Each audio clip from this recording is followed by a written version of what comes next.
চিৎকারের চেয়ে নীরবতার ভাষা অধিক জোরালো।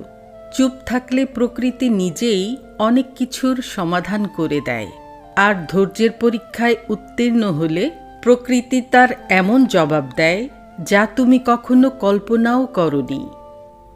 যদি শান্তিতে বাঁচতে চাও তাহলে কানে কম শুনবে, মানুষের কাছ থেকে প্রত্যাশা কম করবে, কথা কম বলবে, রাগ কম দেখাবে, ঝামেলা দেখলে এড়িয়ে যাবে, কেউ অপমান করলে হেসে চলে আসবে, মানুষকে আপন কম ভাববে।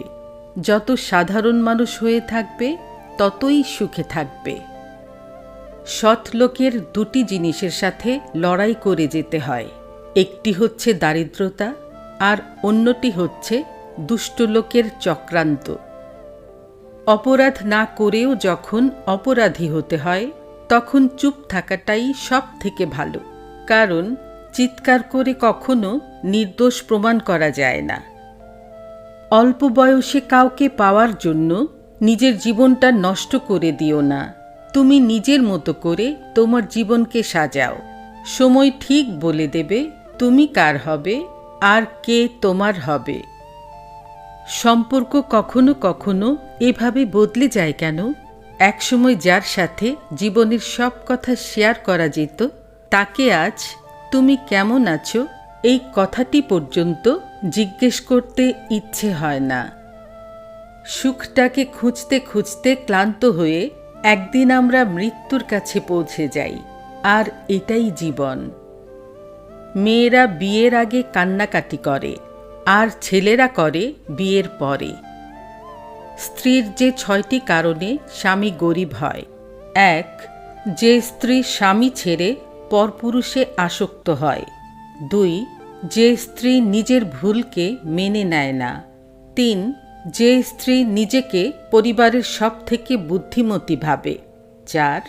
যে স্ত্রী পরিবারের সকল কথা বাইরে গিয়ে প্রকাশ করে দেয়। 5. যে স্ত্রী শখ পূরণে ব্যস্ত থাকে এবং সঞ্চয় করে না। 6. যে স্ত্রী নিজের পরিবার ছেড়ে পরনিন্দা পরচর্চা করতে ব্যস্ত থাকে। শুনেছি গুগলে সব কিছু পাওয়া যায়। বিশ্বস্ততা ও ইমানদারি এগুলোও কি পাওয়া যায়? যদি পাওয়া যায় তাহলে তার লিঙ্কটা আমাকে একটু শেয়ার করো। প্রেমের আকুলতা তুমি ততক্ষণ বুঝতে পারবে না যতক্ষণ কেউ তোমার জন্য ছটফট করছে। প্রেমের ব্যাকুলতা তখন বুঝতে পারবে যখন তুমি কারোর জন্য ছটফট করছো। ভালো বা মন্দ যে পরিস্থিতিতেই তুমি থাকো না কেন, শুকরিয়া আদায় করা অভিযোগ করার চেয়ে অবশ্যই উত্তম। নেগেটিভিটি এমন এক ভয়ঙ্কর অসুখ যে জীবন্ত মানুষকে মুর্দা বানিয়ে দেয়। মানুষ কি বলবে, এই ভাবনা থেকে বের হওয়াটাই জীবনের প্রথম পরীক্ষা। জন্মদিনের উৎসব পালন করাটা হলো বোকামি। জীবন থেকে একটা বছর চলে গেল, সেজন্য অনুতাপ করাই উচিত। জীবনে কষ্ট এলে তাকে সাদরে গ্রহণ করো, কারণ এই কষ্টই তোমাকে শক্তিশালী হয়ে উঠতে সাহায্য করবে।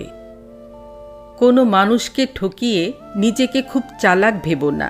সময়ের ব্যবধানে তুমিও একদিন কারো কাছে ঠকে যাবে। অর্থ মানুষের অভাব পরিবর্তন করতে পারে, কিন্তু স্বভাব পরিবর্তন করতে পারে না।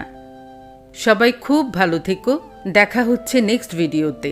টিল দেন, আল্লাহ হাফিজ।